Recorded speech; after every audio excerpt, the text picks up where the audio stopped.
Haryana civil medical service association के आह्वान पर प्रदेश भर के साथ रेवाड़ी के सरकारी डॉक्टर भी हड़ताल पर रहे। सरकारी डॉक्टरों की हड़ताल पर चले जाने से आपातकालीन सेवाओं को छोड़ तमाम तरह की ओपीडी सेवाएं प्रभावित रहीं। रेवाड़ी के नागरिक अस्पताल परिसर में जिले के तमाम सरकारी डॉक्टरों ने अपनी मांगों को लेकर धरना दिया। धरने पर बैठे डॉक्टरों का कहना है कि वे अपनी मांगों को लेकर लंबे समय से संघर्ष कर रहे हैं, लेकिन सरकार इस पर ध्यान नहीं दे रही है। उनकी प्रमुख मांगों में 4, 9, 13 और 20 साल पर एससीपी देने, स्पेशलिस्ट कैडर बनाकर सरकारी अस्पतालों में विशेषज्ञों की कमी को दूर करने और सीधे एसएमओ की भर्ती पर रोक लगाने की मांग शामिल है। उनका कहना है कि हड़ताल पर जाने का उनका कोई शौक नहीं है, बल्कि वो मजबूरी में इस तरीके से करने के लिए मजबूर हैं। फिलहाल देखना होगा कि सरकार इन डॉक्टर्स की मांगों को कब तक पूरा कर पाती है।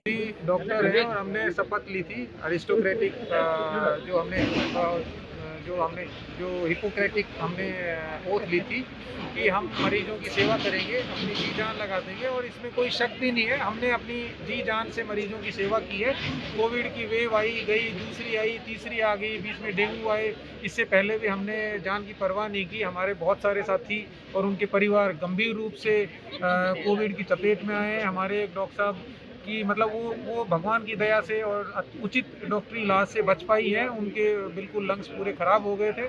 बहुत सारे डॉक्टर कुलदीप हैं, वो बहुत गंभीर रूप से बीमार हो गए थे। डॉक्टर अशोक थे, वो गंभीर रूप से बीमार हो गए थे। इसके बाद भी हमने कोई कसर नहीं छोड़ी, बिना अपनी जान की हमारी छोड़ी, हमारे बच्चों की जान की परवाह नहीं की। लेकिन हमारी जो जायज़ मांगे थी उन पर सरकार ने, जैसे कोविड वॉरियर बोला था माननीय प्रधानमंत्री जी ने, लेकिन कोविड वॉरियर को जैसे ट्रीट किया जाना चाहिए वैसा ट्रीट नहीं किया जा रहा है। काम लिया जा रहा है, लेकिन कुछ मूलभूत सुविधाएं मांग रहे हैं जो कि बेसिकली आगे जाके हरियाणा के हेल्थ स्ट्रक्चर को मजबूती करेंगी। तो हम कभी भी हड़ताल करने के पक्ष में नहीं हैं। हम काम करने वाले बुद्धिजीवी लोग हैं और हम हमेशा जनता के भले के लिए सोचते हैं, और जो ये कर रहे हैं वो लॉन्ग रन में जनता की भलाई ही करेगी।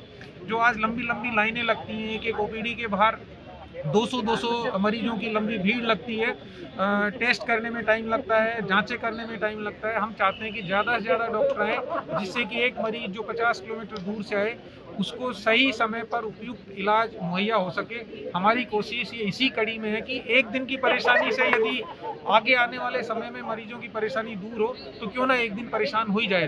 डॉक्टर साहब, अभी क्या आगे की रणनीति है? फिलहाल अगर सरकार ध्यान नहीं देती है इन मांगों पर? सरकार ध्यान नहीं देती है तो हमने बताया अनिश्चितकालीन तक 14 जनवरी 2022 से सभी सेवाएं बंद करेंगे। और हम उम्मीद करते हैं कि हम यदि बात करने के लिए बुलाया जाएगा, हम बात करने को तैयार है, मानने को तैयार है। हमारी मांगों पे सहानुभूतिपूर्वक उनको विचार करना चाहिए और मान लेनी चाहिए। मैं आपको विश्वास दिलाता हूँ कि जो सारी मांगे हैं ना, ये हमारे लिए नहीं है। स्पेशलिस्ट कैडर बनना हमें कोई फ़ायदा नहीं होना। मान लो एक स्पेशलिस्ट और आ जाता, मुझे क्या फ़ायदा होता है, डॉक्टर साहब क्या फ़ायदा होता है? हाँ, मरीजों को फ़ायदा होगा। ज़्यादा स्पेशलिस्ट आएंगे तो उनकी लाइनें ख़त्म होंगी, उनका इलाज जल्दी होगा। यदि डायरेक्ट एसएमओ भर्ती बंद हो जाएंगे तो जो ऊपर पदों पे जो लोग बैठे हैं वो एक्सपीरियंस लोग बैठेंगे, जिनको ज़मीनी हकीकत का पता रहेगा। वो सीधे आके डायरेक्ट एसएमओ बन जाते हैं, उनको ये नहीं पता फील्ड में क्या काम चल रहा है। तो ये ऐसी चीज़ें 40% यदि पीजी में रिजर्वेशन मिलेगा तो कम से कम 40% पोस्ट ग्रेजुएट डॉक्टर्स सरकारी सेवाओं में आएंगे।